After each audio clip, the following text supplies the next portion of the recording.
নমস্কার সকল ছাত্রছাত্রীদের আমার ইউটিউব চ্যানেলে স্বাগত।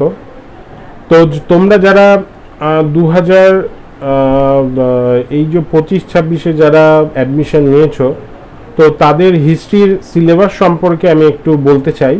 তোমরা এটা দেখে নাও হিস্ট্রির সিলেবাস এবং তোমাদের যে কি কি পড়তে হচ্ছে, তোমাদের কোশ্চেন প্যাটার্ন কেমন হবে সেগুলো নিয়ে আমি ডিসকাস করব।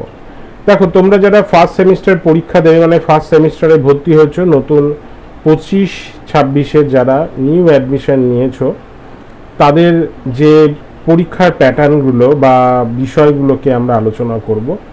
তোমাদের যেটা থাকবে 5টা তোমাদের পেপার থাকবে, সিসি 1, সিসি 2 মানে 1.2, সিসি 1.3, 1.4 অ্যান্ড 1.5। এই 5টা পেপার তোমাদের রয়েছে, ঠিক আছে। এই 5টা পেপারে তোমাদের কেমন করে হচ্ছে পরীক্ষা, তোমাদের এই টোটাল 50 নাম্বারের পরীক্ষা হবে। তোমাদের টোটাল কত নাম্বারের পরীক্ষা হবে? 50 নাম্বারের পরীক্ষা হবে। এখানে স্পষ্ট করে সেটা বলে দিয়েছে। তোমাদের 5টা টোটাল রয়েছে, তোমাদের 5টা সাবজেক্ট, মানে 250-তে তোমাদের ফার্স্ট সেমিস্টারে পরীক্ষা হবে। কততে হচ্ছে? 250।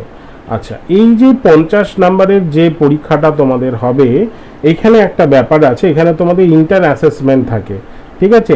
যাকে ইন্টার অ্যাসেসমেন্ট আমি শর্টে আইএস বলছি, সরি আইএ বলছি, ইন্টার অ্যাসেসমেন্ট। তো এই ইন্টার অ্যাসেসমেন্টের ক্ষেত্রে একটা বিষয়, তোমাদের পার পেপারে 10 নাম্বার করে ইন্টার অ্যাসেসমেন্ট হবে, 10 নাম্বার করে। ওকে, পার পেপারে তোমাদের 10 নাম্বার করে ইন্টার অ্যাসেসমেন্ট হয়ে যাবে।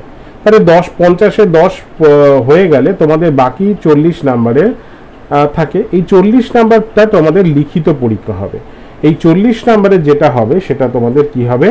লিখিত পরীক্ষা হবে। মানে 40 নাম্বারে তোমাদের কিন্তু লিখিত পরীক্ষাটা 40 নাম্বারে হয়ে থাকে, ঠিক আছে। এই 40 নাম্বারের যে প্যাটার্নটা, সেটা হচ্ছে তোমাদের 4টে কোশ্চেন আসবে, 4টে কোশ্চেন আসবে বড় কোশ্চেন, যার মার্কস হবে 10 নাম্বার করে। তাহলে তোমাদের 4টে প্রশ্ন আসবে, যার মার্কস হবে কত করে?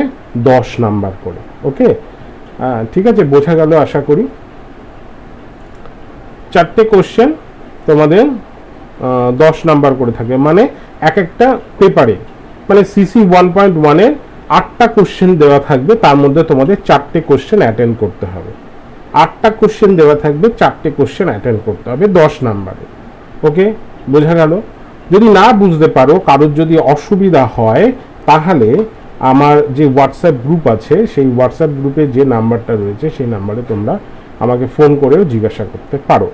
ওকে, আচ্ছা, বলে রাখি আমি হিস্ট্রি পড়াই, অনলাইন অফলাইন দুটোতেই পড়াই, ঠিক আছে। যে অফলাইনে যারা পড়বে এবং মেজরিটি সংখ্যা হলে তাহলেই অফলাইন ক্লাস হবে। তবে অফলাইন ক্লাস সুভাষগ্রামে হয়, এটা হইতে থাকবে, এবং যদি কলকাতার দিকে একটা হয়, কিন্তু সেখানে মেজরিটি স্টুডেন্ট না হলে সেখানে করানো যায় না। একটা তো সেখানে একটা ঘর ভাড়ার ব্যাপার রয়েছে, তো মেজরিটি স্টুডেন্ট না হলে সেটা হয় না। তবে অনলাইন ক্লাসটা কিন্তু ফ্রিকোয়েন্সি হয়ে থাকে। আমার কাছে বেশিরভাগ ছেলেমেয়েরা অনলাইনেই পড়ে থাকে, অনলাইনে অনেক সুবিধা রয়েছে পড়ার।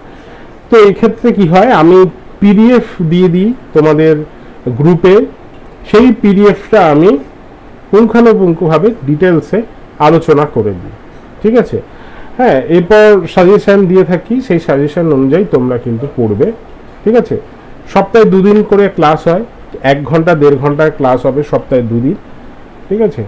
যারা যারা পড়তে চাও অবশ্যই আমার সাথে যোগাযোগ করবে, আমার নাম্বার দেওয়া থাকবে, সেই নাম্বারে অবশ্যই তোমরা আমার সাথে যোগাযোগ করতে পারো। ওকে, তো যারা চাকরি করছো, চাকরি বাকরি করছো, তার সাথে পড়ছো, তাদের জন্য রাতের দিকে ক্লাস কিন্তু প্রোভাইড হয়। তাহলে বোঝা গেল তোমাদের সিলেবাস সম্পর্কে, আশা করি বোঝা গেল যে তোমাদের 5টা পেপার থাকবে, 50 নাম্বারের পরীক্ষা হবে, তার মধ্যে 10 নাম্বার হবে ইন্টার অ্যাসেসমেন্ট, যেটা তোমাদের কোশ্চেন, ইন্টার অ্যাসেসমেন্টের কোশ্চেন দিয়ে দেওয়া হবে, সেটাকে সেই কোশ্চেনের অ্যান্সারটা করে তোমাদের জমা দিতে হবে তোমাদের যে স্টাডি সেন্টার আছে সেখানে।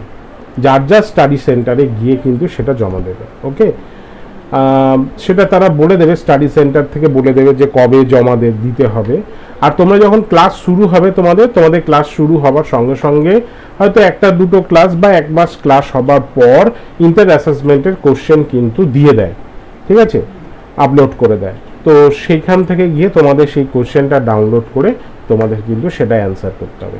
ইন্টার অ্যাসেসমেন্টটা কীভাবে করতে হয় সেটাও আমি বলে দেবো একটা ভিডিও করে, আলাদা করে, তোমরা সেটা দেখে নেবে। তো আশা করি সব ভালো আছো, ভালো থেকো, পুজো আছে সামনে, পুজো ভালো করে কাটিও, ওকে। আর যদি কোনো অসুবিধা হয় আমার ফোন নাম্বার দেওয়া রয়েছে, এবং গ্রুপে তো অবশ্যই থাকবে, গ্রুপেও জিজ্ঞাসা করতে আমাকে পারো। থ্যাংক ইউ, ভালো থেকো।